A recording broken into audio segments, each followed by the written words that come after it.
So we'll start by settling the body, finding a stable, comfortable, upright position serviceable for meditation.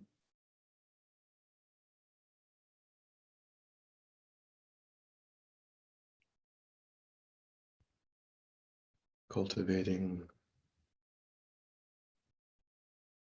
the idea that we are pulling back our awareness, letting go of attending to the environment, allowing sights and sounds to be as they are without investigation.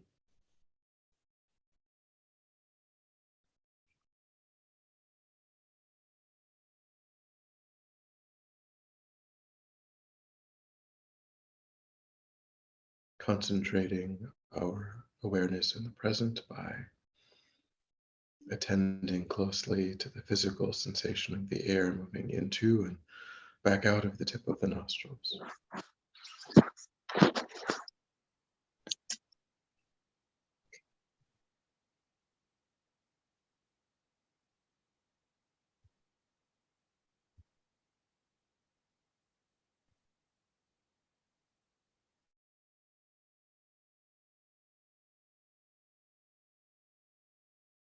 Letting go of anything other than that one physical sensation.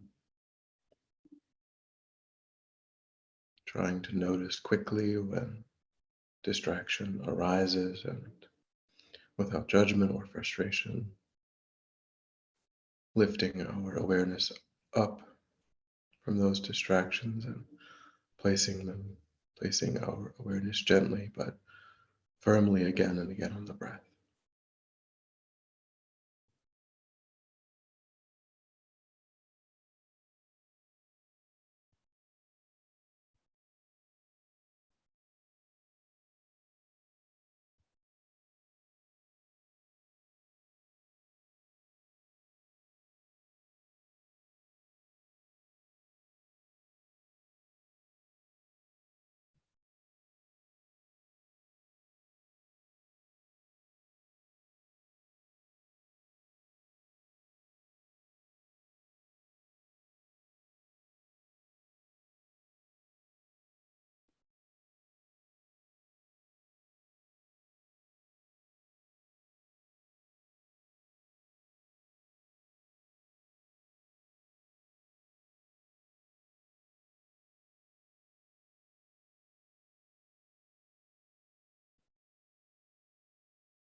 And then generate a broad altruistic motivation for your time,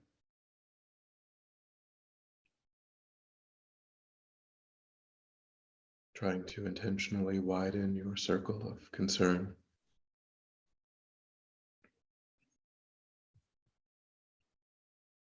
thinking of engaging in this practice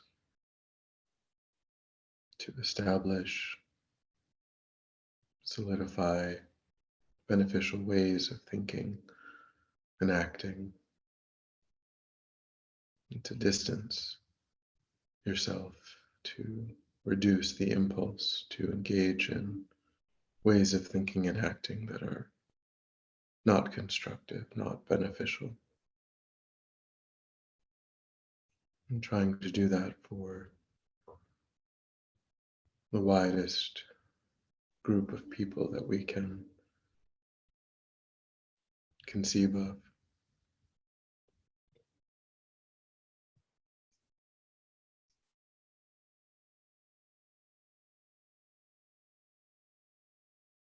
Thinking not just to be of benefit for one's friends, one's family, but to be of benefit to countless sentient beings through this process of inner transformation.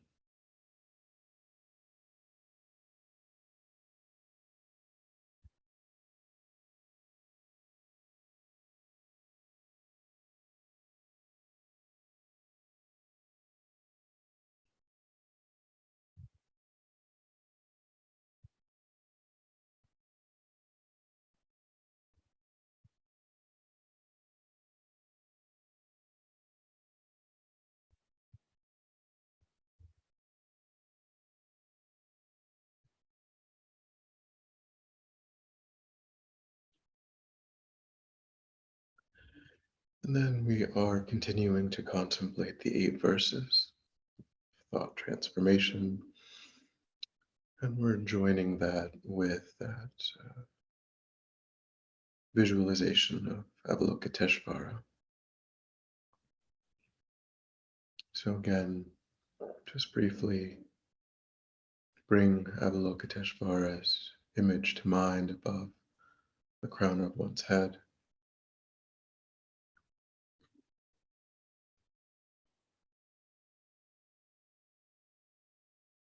However, you are conceiving of the energy of limitless compassion, love, wisdom.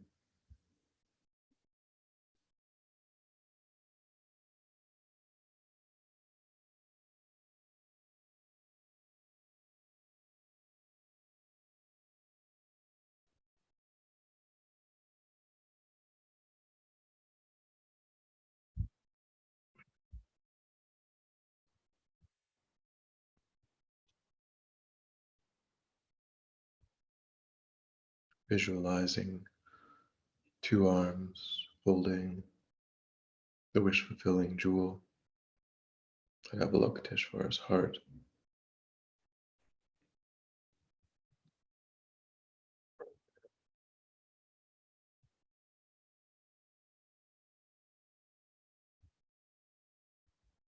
The other right hand holding a crystal rosary, and the other left hand holding a white lotus,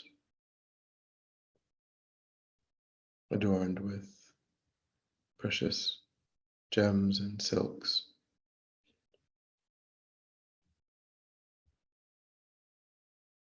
Entire visualization composed of radiant white light.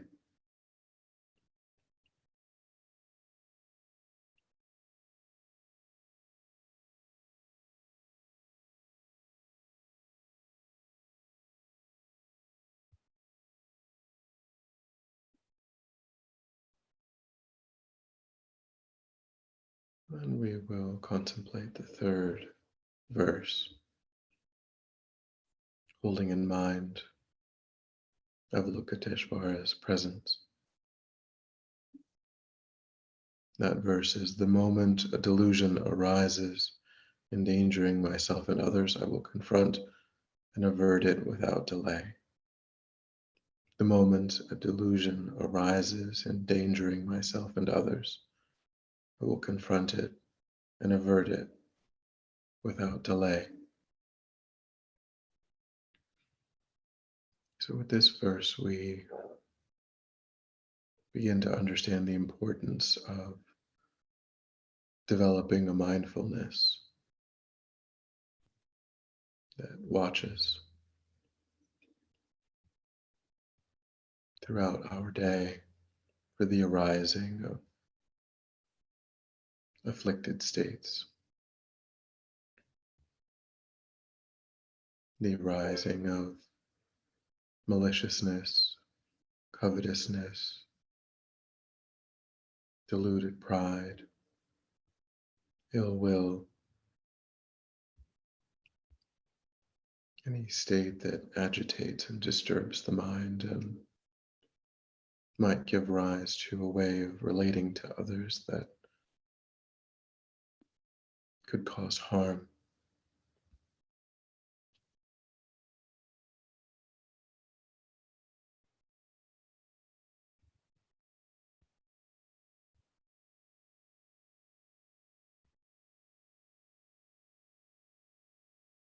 Thinking that our real job is to watch the mind, to become aware of subtler and subtler states of mind,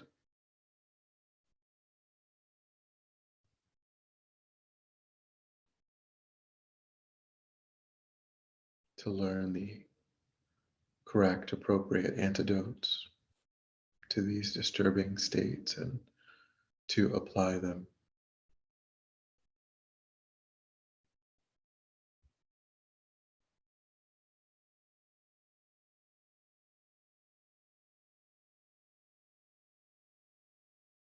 That's the fundamental commitment of a spiritual life.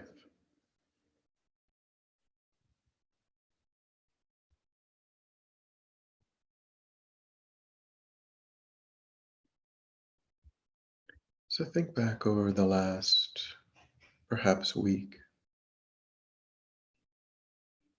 and see if you can notice times when these problematic states did arise. Some anger, jealousy, unkind thoughts.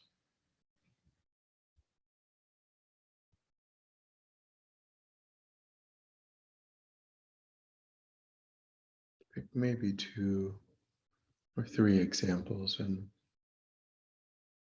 try to trace back in your mind, replay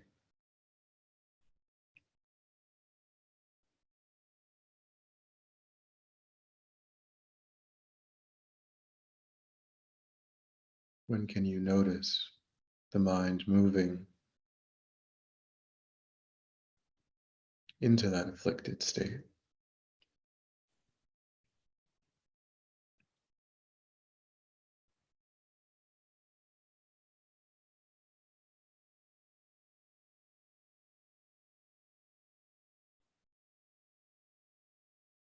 Several minutes prior to the event that precipitated it,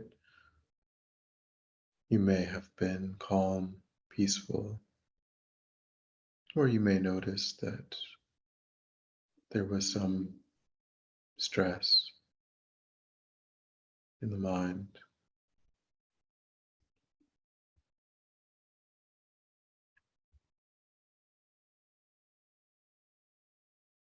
Just try to break down that process, identifying any factors that might have led to the arising of that state.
And think of anything that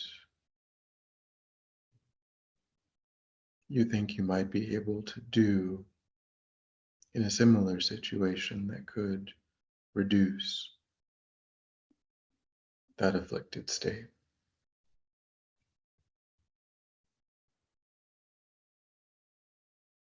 Anything that you've learned or found effective.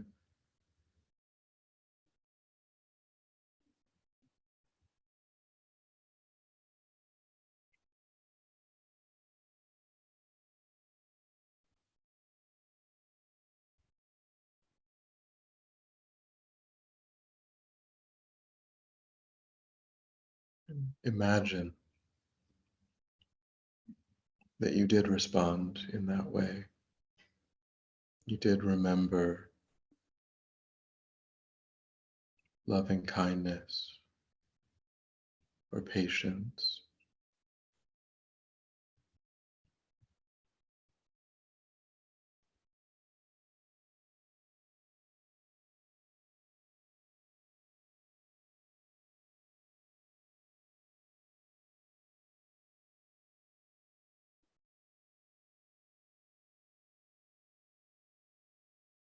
And see how that experience changes.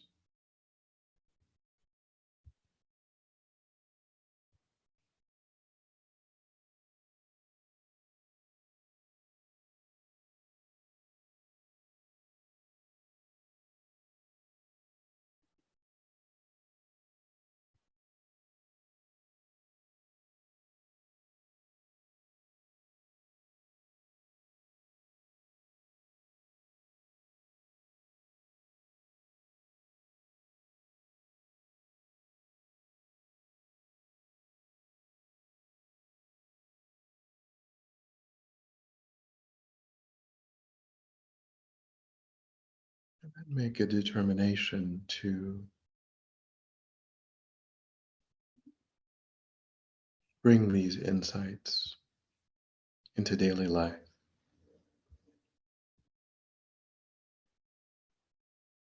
Now that you've observed how the mind moves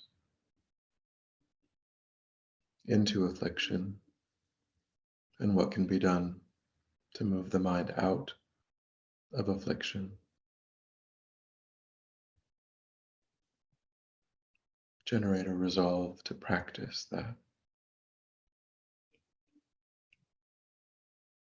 to become vigilant in daily life.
And then visualize that, again, light rays and nectars descend from Avalokiteshvara,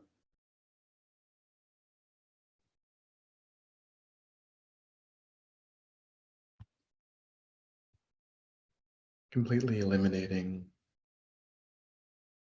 any obscurations that prevent the arising of that vigilance, that mindfulness.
Then when you're ready, we'll come back together.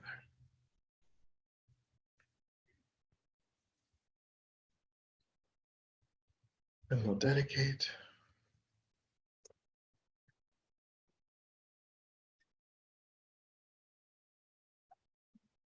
okay.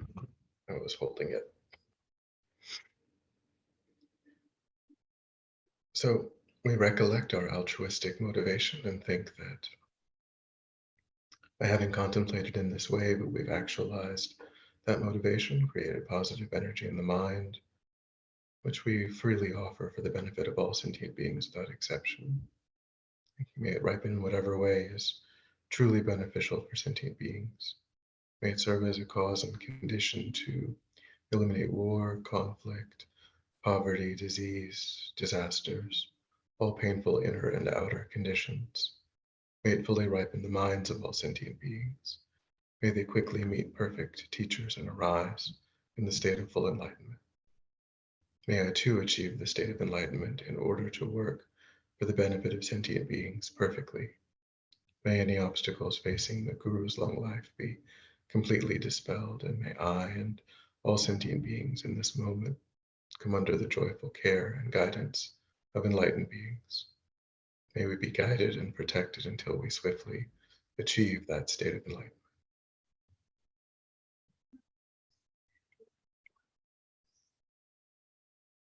Thank you.